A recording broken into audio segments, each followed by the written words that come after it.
আপনাদের মহান অধিপতি মহারাজা প্রাতঃভ্রমণে বাইরে গমন করিতেছেন। সাবধান!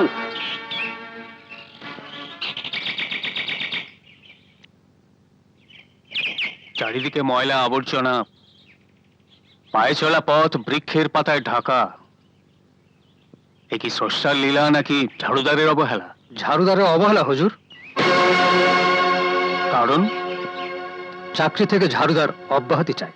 রাজবাড়িতে চাকরির জন্য প্রজারা লালায়িত আর সে অব্যাহতি চায়। অবাক কাণ্ড। সত্যি হুজুর, আমি বারবার তাকে আদেশ করা সত্ত্বেও সে কিছুতেই কাজে যোগদান করছে না।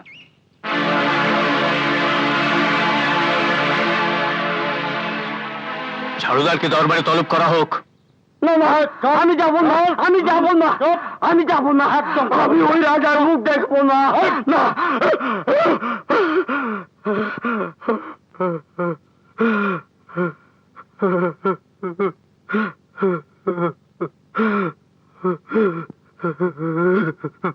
বলো ঝাড়ুদার, রাজবাড়ির চাকরি থেকে কেন তুমি অব্যাহতি চাও? আমি ছোট লোক মহারাজ, ছোট মুখে বড় কথা বললে আপনি যে আমার গর্দান কেটে ফেলবেন। গর্দান কেটে ফেলবো তখনই যখন তুমি সত্য কথা বলতে অস্বীকার করবে। স্রষ্টার কাছে ছোট লোক বড় লোক বলে কোনো মানুষ নেই। তুমি নির্ভয়ে নির্দ্বিধায় সত্য কথা বলো। মহারাজ, বলো ঝাড়ুদার। আপনি আপনি আটকুড়ে রাজা। আপনার মুখ দেখলে অমঙ্গল হয়। আপনার মুখ দেখবো না বলেই রাজপ্রাসাদের চাকরি আমি ছেড়ে দিয়েছি মহারাজ। মহারাজ, এটা চরম বেয়াদবি, অমার্জনীয় অপরাধ। ওর শাস্তি হওয়ার প্রয়োজন আছে। না, ঝাড়ুদার তার বিশ্বাসের কথাই বলেছে। আটকুড়ে রাজার মুখ দেখলে অমঙ্গল হয়। রাজ্যের সমস্ত প্রজারা এই কথা বলা বলি করছে। আপনি আটকুড়ে রাজা বলে দেশে দুর্ভিক্ষ, রাজ্য জুড়ে অশান্তি, মানুষের ঘরে ঘরে অভাব। তাই তাই অমঙ্গলের আশঙ্কায় কেউ আপনার মুখ দেখতে চায় না মহারাজ।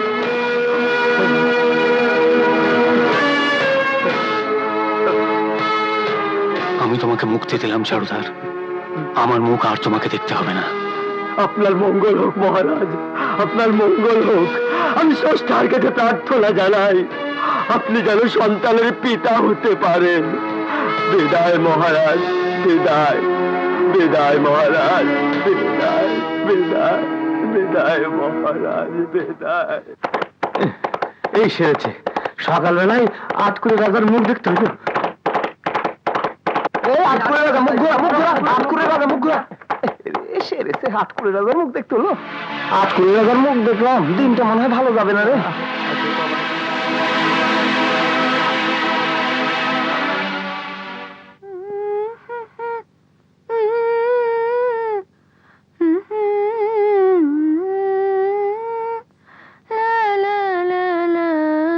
রানী,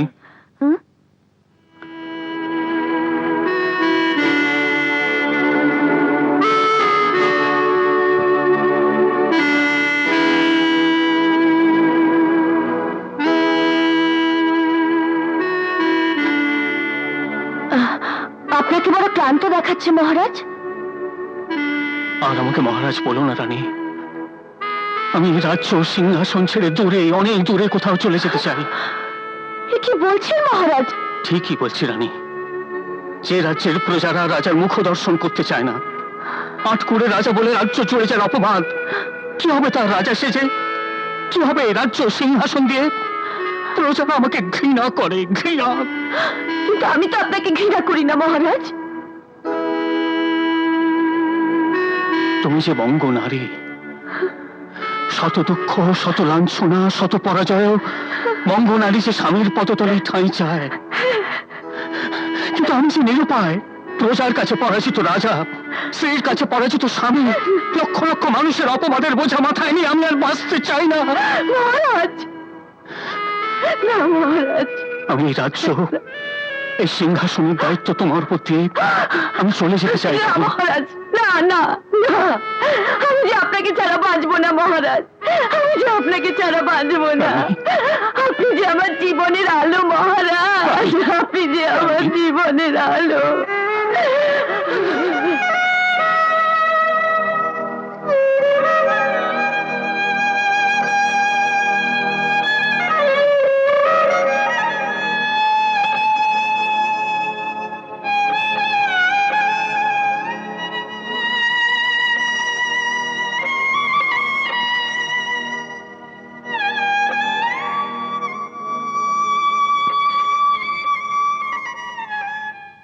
যাইবেন না যাইবেন না রাজা গো, ও রাজা যাইবেন না গো চলে, আপনি গেলে না মহল গো, ও রাজা শূন্য হয়ে যাবে, যাইবেন না যাইবেন না রাজা গো।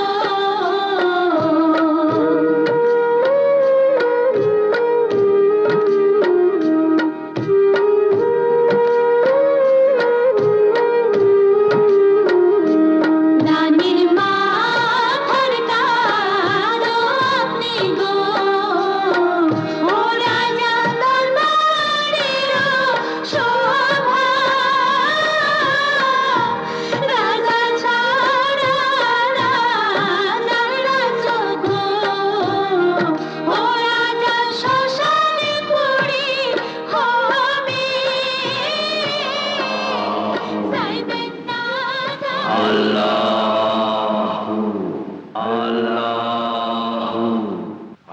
এখানে নিশ্চয়ই কোনো গুণীজন আছেন।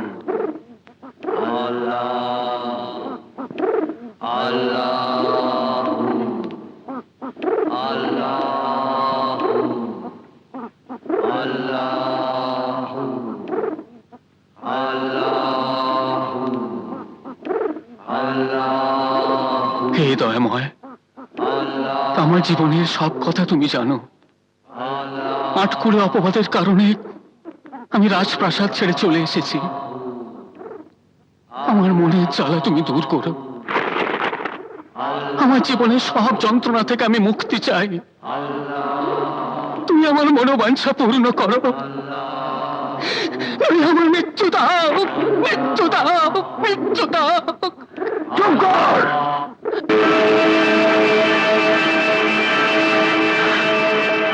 তুই আমার ধ্যান ভঙ্গ করেছিস, অমঙ্গল হবে। অমঙ্গলের ভয় আমি করি না। আটকুড়ে বদনামের কারণে আমি প্রাসাদ ছেড়ে পথে নেমেছি। তাহলে আর কি অমঙ্গল হবে?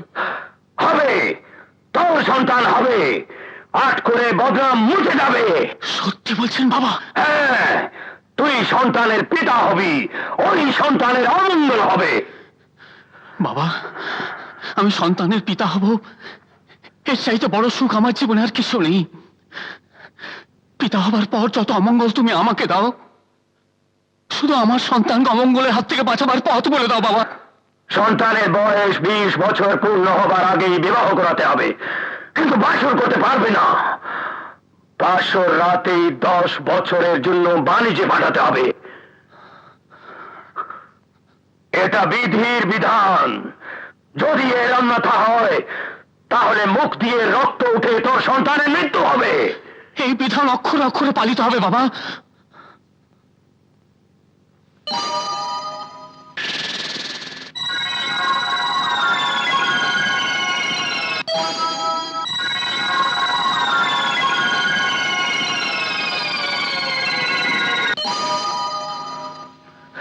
এটা অলৌকিক ফুল। রাত্রি দ্বীপ প্রহরে একাকী এক বস্তরে পুকুরে ডুব দিয়ে ভিজা কাপড়ে এই ফুলের রস রানী খাবে, তুইও খাবি। তারপর স্বামী স্ত্রীর মিলন হলে বিধাতার আশীর্বাদে রানীর সন্তান হবে। এই নে ফুল।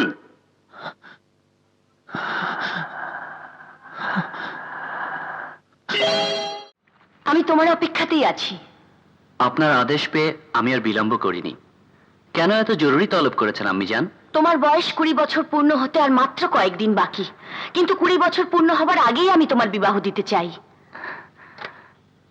সে আপনার মর্জি আম্মি জান। শুধু জানতে চাই 20 বছর পূর্ণ হবার আগেই কেন বিবাহের আয়োজন? এটা বিধির বিধান, তোমার পিতার আদেশ। তাই পূর্ববঙ্গের ভাওয়াল রাজার একমাত্র কন্যার সঙ্গে আমি তোমার বিবাহ ঠিক করেছি। বিবাহ করতে আমি সম্মত আছি আম্মি জান, তবে পূর্ববঙ্গের রাজকন্যাকে বিবাহ করা সম্ভব নয়। কারণ? আমি একজনকে কথা দিয়েছি। কে সে? নসিমন। কি তার পরিচয়? কোন বংশের রাজকন্যা সে? সে কোনো রাজার ঘরের রাজকন্যা নয় আম্মি জান। মেঘে থাকা তারার মতোই তার বংশ পরিচয়। আমি জানি সে একজন সামান্য গোয়ালিনী। হ্যাঁ আম্মি জান, সে সামান্য গোয়ালিনী হলেও আমার মনের রাজ্যে সে রানী। আমি তাকেই বিবাহ করতে চাই। অসম্ভব। রাজকুমারের বিয়ে হবে রাজকন্যার সঙ্গে, কোন সামান্য গোয়ালিনীর সঙ্গে রাজকুমারের বিয়ে হতে পারে না। গোয়ালিনী কি মানুষ নয়? মানুষ, তবে নিচু তলার। ওদের স্থান রাজ রক্তের জুতোর তলায়। তুমি রাজবংশের উঁচু তলার মানুষ, তোমার স্থান ওদের মাথার উপরে। তুমি রাজা, ওরা প্রজা। রাজার সঙ্গে প্রজার কোনো বৈবাহিক সম্পর্ক হতে পারে না। এটা কোনো বিধাতার বিধান নয়, এটা রাজবংশের বিধান। এই বিধান আমি মানতে পারবো না। নসিমনকে আমি ভালোবাসি, নসিমনকে ছাড়া আমি বাঁচবো না। ওই ছোট লোকের মেয়েটা তোমার মাথা খারাপ করেছে, তোমাকে পাগল বানিয়েছে। হ্যাঁ, আমার মাথা খারাপ হয়েছে। সত্যি আমি নসিমনের জন্য পাগল। বিবাহ আমি নসিমনকেই করব। না, তা হবে না। আমি তোমার মাতা, এই রাজ্যের রানী, পূর্ববঙ্গের রাজাকে আমি কথা দিয়েছি। আমিও আমার প্রেমিকাকে কথা দিয়েছি। তুমি কি চাও আমি তোমাকে এই রাজ সিংহাসন থেকে বঞ্চিত করি? আপনি রানী, আপনার কাছে রাজ সিংহাসন অনেক দামি। আমি প্রেমিক, আমার কাছে প্রেমের সিংহাসন অনেক দামি। আমি আমার প্রেমের সিংহাসনেই চলে যাচ্ছি। দাঁড়াও, তুমি ইচ্ছে করলেই এই রাজ দরবার ত্যাগ করে যেতে পারো না। কারণ তোমার শরীর আছে রাজ রক্ত, তোমার সঙ্গে জড়িয়ে আছে এই রাজপ্রাসাদের মান, সম্মান, ঐতিহ্য। কোনো কিছুই আমাকে আটকে রাখতে পারবে না। আমি নসিমনের কাছে যাবই। তাহলে এটাই তোমার শেষ সিদ্ধান্ত? হ্যাঁ, এটাই আমার শেষ সিদ্ধান্ত। বেশ, আমিও তাহলে আমার শেষ সিদ্ধান্ত নিতে বাধ্য হলাম। সেনাপতি, বন্দী করো এই উন্মাদ রাজকুমারকে। ওকে।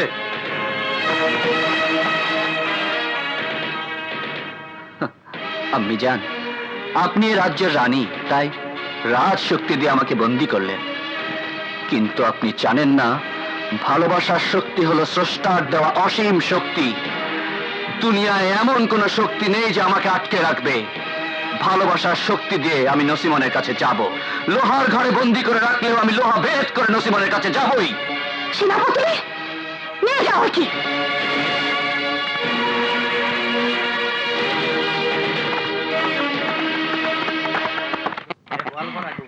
আরে বাড়ি ঘরে দেখছি। ওসমান, ওসমান! আরে মোড়ল সাহেব, আপনারা? হ্যাঁ, তোমার মেয়ের বিয়ের প্রস্তাব নিয়ে এসেছি। আমার মেয়ের বিয়ের প্রস্তাব আপনি নিয়ে এসেছেন? হ্যাঁ। আসুন আসুন, আসুন। চলো। চলো ওস্তাদ, চলো মারাত। বসুন বসুন। বসো বাবাজিরা। ওস্তাদ বসো। আমিও বসি। তা মোড়ল সাহেব, পাত্রকে? পাত্র আমি কাকা। কিন্তু আর কোনো কিন্তু নেই আব্বাজান। আমি দেরি করতে চাই না, তাই মাইমুরবি সঙ্গে নিয়ে এসেছে। আজ দিন তারিখ সব পাকা করে ফেলুন। আগামী শুক্রবার ভালো দিন, তাহলে ওই দিনই ধার্য করে ফেলুন। আলহামদুলিল্লাহ। মারাত্মক ওস্তাদ। সই, আমি এখন কি করি?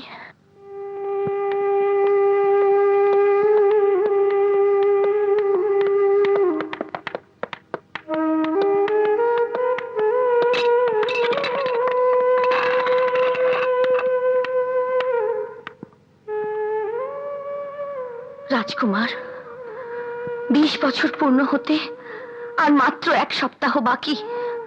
এই সপ্তাহের মধ্যে বিবাহ না হলে বিধির বিধান লঙ্ঘন করা হবে। তাই আগামী শুক্রবার পূর্ববঙ্গের রাজকন্যার সাথে আমি বিবাহের দিন তারিখ পাকাপাকি করেছি। আমি মা হয়ে তোমার কাছে অনুরোধ রাখছি, তুমি এই বিয়েতে সম্মতি দাও। তোমার পিতার শেষ আদেশ তুমি পালন করো। তুমি যদি এই বিয়েতে অসম্মতি জানাও, তোমার মুখ দিয়ে রক্ত উঠে তুমি মারা যাবে।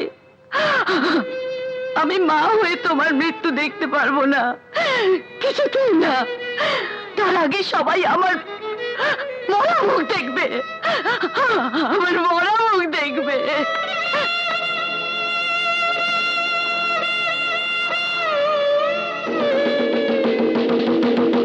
সুখবর, সুখবর।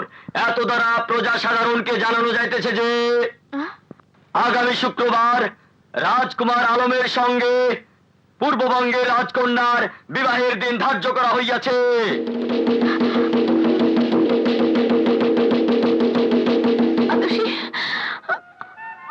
আতসী, আমার সব শেষ হয়ে গেল। সই মরণ ছাড়া আমার আর কি আছে?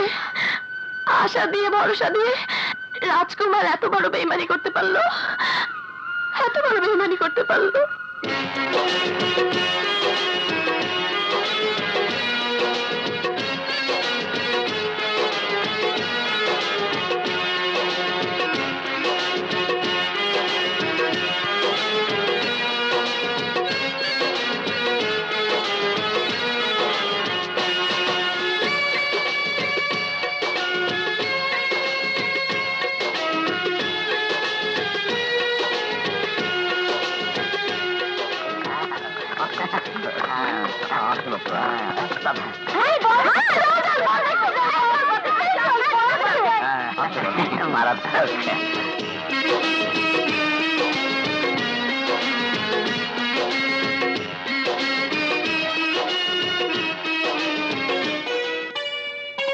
তোমার দেওয়া মালা আমি সযত্নে রেখেছি।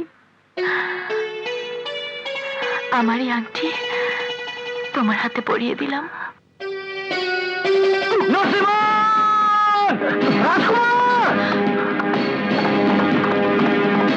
সেনাপতি,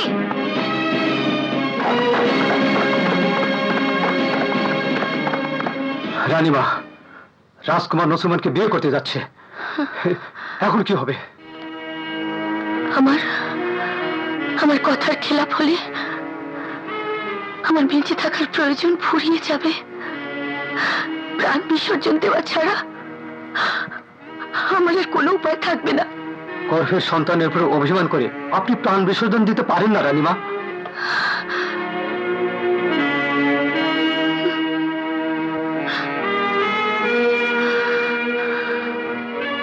আপনি রাজমাতা,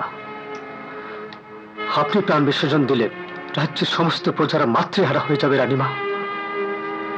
আমি যে নিরুপায়। মায়ের কাছে সন্তানের চাইতে বড় বিচার হতে পারে না। আপনি মাতৃত্ব দিয়ে সন্তানকে রক্ষা করুন রানীমা। কেননা বিধির বিধান মোতাবেক রাজকুমারকে বিয়ে করানোর আজ শেষ দিন। সূর্য ডোবার আগে রাজকুমারকে বিয়ে করাতে হবে রানীমা।